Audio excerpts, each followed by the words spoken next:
In the heart of Amuku village, where the sun painted the red earth gold and the wind carried whispers through the trees, Nneka was the name on everyone's lips, but not for the right reasons. Too ugly, the men would say. Their voices laced with cruel humor. She's so thin, even the wind could carry her away. They laughed. Nneka had grown used to the daily ridicule, though it still stung every time.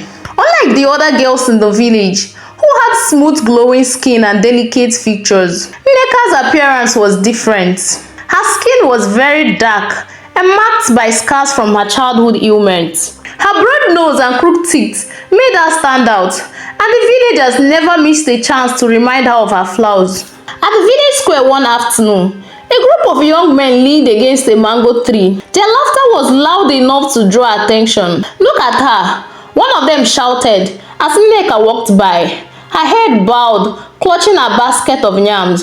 "Her skin looks like it's been fighting with firewood." The group erupted into laughter. Another added, "And that her waist, it's so tiny. She could hide behind a broomstick and wouldn't still find her." Their laughter grew louder as Nneka quickened her pace, her heart heavy with shame. She could feel their mocking eyes boring into her. Even the moon hides when she steps out at night. Another voice called out, followed by howls of laughter. No amount of beats or colorful wrapper could distract from what the villagers saw as flaws. To them, she was not beautiful. To the men, she was unworthy of love. At every village gathering, the whispers and taunts followed her like a shadow. Mothers would nudge their sons and say mockingly, "At least you're not desperate enough to marry that one." The young men would laugh and shout, "Who would want a wife whose skin looked like a cracked clay?" Nneka's age mates, who were all married, avoided her too. They believed that a daughter like Nneka is a punishment from the gods. Their hearts were filled with the laughter of children, but that was never the case for Nneka. The shame burned her like fire in her chest, especially when her own mother avoided her gaze. She could feel the unspoken words every time her mother looked at her. "What did I do to deserve a child like this from the gods?" Nneka's mother said angrily. Every evening, Nneka sat outside her hut, staring at the stars, her tears flowing silently. She longed for love, for acceptance, but all she had were the cruel words of the villagers echoing in her mind. Each insult felt like a blow, chipping away at her spirit. One sunny afternoon, as Nneka sat outside her family's hut, weaving a basket, her mother rushed out, her voice trembling with excitement. "Nneka, a young man has come to see you from Umuagu village. He says he's here to ask for your hand in marriage." Nneka froze, her heart racing. Could this be true? Could someone finally see past her scars and flaws? Her hands shook as she set the basket aside and wiped her palms on her wrapper. For the first time in years, hope lit up her eyes. The young man, Obinna, was well known in his village for his charm and strength. He was tall and broad-shouldered. He walked with the confidence of a man who could conquer any challenge. He had heard of Nneka from a distant relative who had described her as a woman of good character, skilled in cooking and weaving, qualities prized by any man looking for a wife. Encouraged by this, Obinna decided to visit Amuku and see for himself. But when he finally stood before her, his smile froze, his eyes widened in shock, and his jaw dropped. Nneka rose to greet him, her voice soft with nervousness. But before she could say anything, Obinna stepped back as though he had seen a ghost. "What is this?" he shouted, his voice echoing through the compound. "How can anyone expect me to marry this ugly pig? May the gods forbid!" Obinna screamed. Nneka flinched as though he had struck her. The air grew heavy with silence as the neighbors, drawn by his loud voice, peered out of their huts to witness the scene. Obinna turned on his heel and stormed off, muttering to himself, "Never! I can never marry her. May the gods forbid!" Nneka's mother called after him, her voice trembling. "Wait! Obinna, please!" But Obinna ran without looking back. Nneka stood there rooted to the spot, with her head bowed in shame.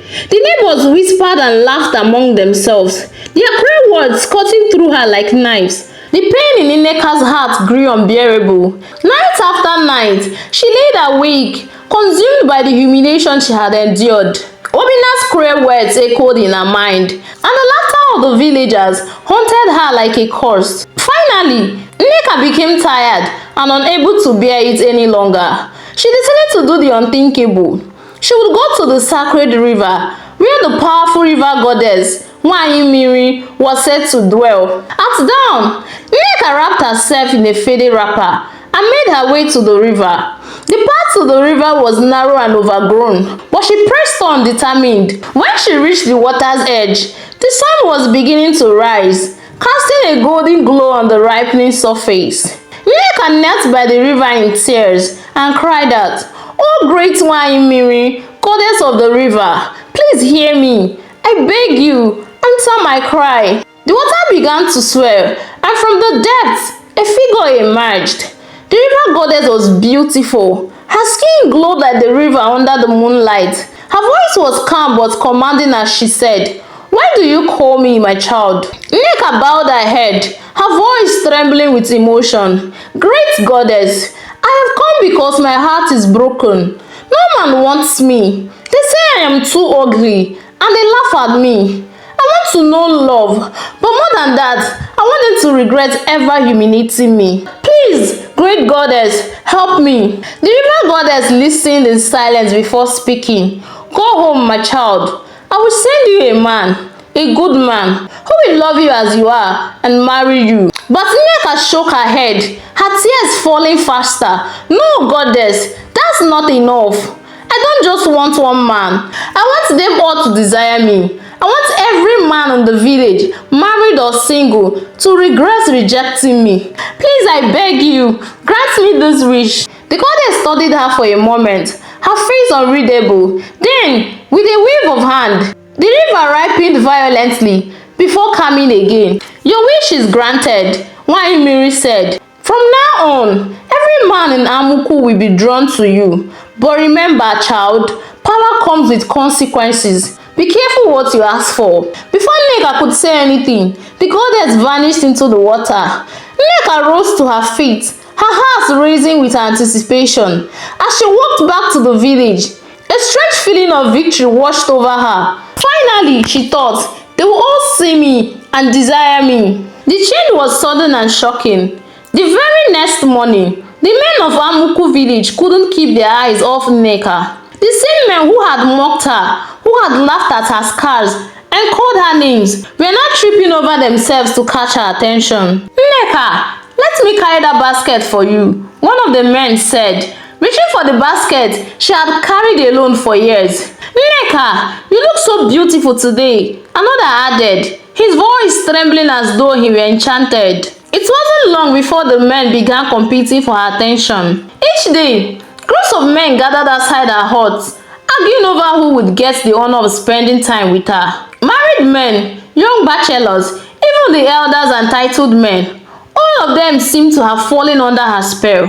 Fights broke out over who would sit closest to her during communal gatherings or who would bring her the sweetest palm wine. The scene inside her hut grew even more chaotic.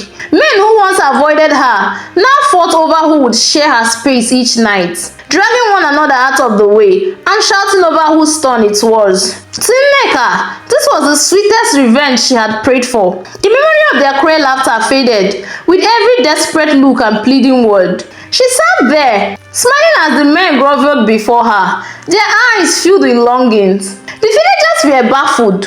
"What is happening?" they whispered among themselves. "How has Nneka suddenly become the desire of every man?" They watched in disbelief as men abandoned their farm work and household duties just to be near her. But no one was more troubled than the women of the village. The wives, whose husbands had once been devoted and hardworking, now spent their days chasing after Nneka. Meals were left uncooked, farms untended, and family time forgotten. The women grew worried and angry. "This cannot continue," they said one to another. Soon, groups of wives began gathering under the mango tree in the village square to discuss the strange situation.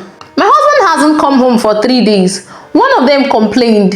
"Mine lies about going to the farm, but ends up outside Nneka's hut," another added bitterly. The women knew they had to act, But they didn't understand what had caused this sudden madness. All they knew was that something wasn't right, and if they didn't stop it soon, their homes would be destroyed. Meanwhile, Nneka basked in a new life. For the first time in 30 years, she felt loved, desired, and powerful. She had finally turned the tables on the men who had humiliated her. The wives of the men had had enough.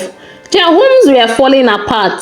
Their husbands were nowhere to be found. And all these were happening because of Nneka. Determined to reclaim their lives, they decided to seek help from the village chief priest, the one man who could unravel the mystery of what had happened. One fateful morning, as the dew still clung to the grass, a group of women made their way to the chief priest's shrine. They carried offerings of kola nuts, palm wine, and a fat goat to show their seriousness. The air around the shrine was thick with the smell of burning herbs, and the sound of the priest's chant filled the air. He was an elderly man with a deep voice that seemed to hold the wisdom of the ancestors. "Why have you come to disturb the spirits?" the chief priest asked as he emerged from the smoky shrine. One of the wives stepped forward, her voice trembling with frustration. "Great one, our husbands no longer belong to us. They have abandoned their families and they spend their days chasing after Nneka. We do not understand what is happening, great one, but we know it is not natural. Please help us." The priest nodded and sat down on his wooden stool, closing his eyes. He began to chant and toss cowries onto the ground. The women held their breath as they watched him walk. Finally, he opened his eyes and sighed. "The answer is clear," he said. Nneka went to the river goddess and begged her to make every man in the village fall for her. The goddess granted her her wish, but there is a way to nullify this spell. The wife leaned forward eagerly. "Tell us what to do, great one. Whatever it is, we will do it." The chief priest instructed them to gather at the sacred forest before sunrise. There they were to perform the ritual that would cleanse their husbands of the goddess spell. They were to bring a calabash filled with river water, chant the names of their husbands, and pour the water over an ancient stone. The spell, he promised, would be broken. That night, the women did as they were told. By the time the first rays of sunlight broke through the trees, the ritual was completed. They returned home, waiting to see if their effort had worked. The next morning, Nneka woke up, her heart brimming with anticipation. She stretched and prepared herself for the usual chaos of men fighting over her attention. But as the hours passed, no one came. Nneka became confused. She stepped outside and looked around. The silence was deafening. She walked through the village, but every man who had once chased after her now avoided her gaze. Some even turned and walked the other way when they saw her approaching. Nneka's heart sank. She hurried back to her hut, her heart tightening with panic. Something was wrong. Something had changed. The power she had once wielded over the men of Amuku had vanished as quickly as it had come. She slumped into the ground, her head spinning with questions. Where were the men who had once begged for her attention? Why had everyone suddenly stopped? Deep down, she knew the answer. Something or someone had undone the spell, and she knew exactly where she needed to go find out why. As dawn broke over Amuku, the village slowly returned to its normal rhythm. The men who had been enchanted by Nneka's spell had returned to their senses. Guilt weighed heavily on their hearts as they looked at their wives they had neglected. One by one, they apologized, their voices low with shame. "Forgive me," one husband said, kneeling before his wife. "I don't know what came over me." The wives forgave their husbands. They were relieved to have their families whole again. Children laughed as their fathers returned to their homes, and the village women gathered to cook and sing, celebrating their victory over the strange spell that has nearly torn their lives apart. But while the village healed, Nneka's heart burned with confusion and anger. She refused to accept what had happened without answers. The river goddess had promised her a life of power and admiration, but now it was all gone. She decided to confront the river goddess, no matter the consequences. It was a Eke market day, a day sacred in Amuku. The elders had always warned that the river goddess was not to be disturbed on Eke market day, for her wrath was said to be fierce. But Nneka didn't care. Her desperation drowned out any fear. She wrapped a shawl around her shoulders and made her way to the river, her footsteps quick and determined. When she reached the river bank, the air felt heavier than usual. Nneka fell to her knees and cried out again. "Why, Miri, the great goddess, I know you can hear me. Why have you done this to me? Why have you taken everything from me? Answer me." But the river goddess didn't answer. Nneka continued repeatedly, and soon the river began to churn violently, and the river goddess emerged, her face twisted with anger, and her voice booming like thunder. "You dare disturb me on a King market day, you ungrateful child." Nneka trembled but refused to back down. "You promised me power. You promised they would all desire me. Why did you take it away?" The goddess' eyes burned with fury. "I gave you what you asked for, even when it was selfish and wrong. But the balance of life cannot be disrupted forever. Despair has been undone, and the village is at peace again." Nneka opened her mouth to plead, but the goddess raised her hand. "Enough!" she roared. "Your greed and pride brought you here, and now you will face the consequences." Before Nneka could move, the waters rose around her, swelling and pulling her under. She screamed, but her cries were drowned by the roaring river. The last thing she saw was the cold, unforgiving face of the goddess before darkness consumed her. By the time the villagers found her lifeless body washed on the river bank, whispers spread quickly. "She went to the river goddess on a King market day," they said, shaking their heads. "She defied the goddess and paid the price." The moral of this story is that we should be kind with our words and never judge anyone based on their look. Always remember we didn't create ourselves. And if you've watched this video to this point, thank you so much for watching. Let me know what you think of this story in the comment section. Please do well to support our channel by subscribing and turn on the notification button until I bring another amazing story your way. Bye!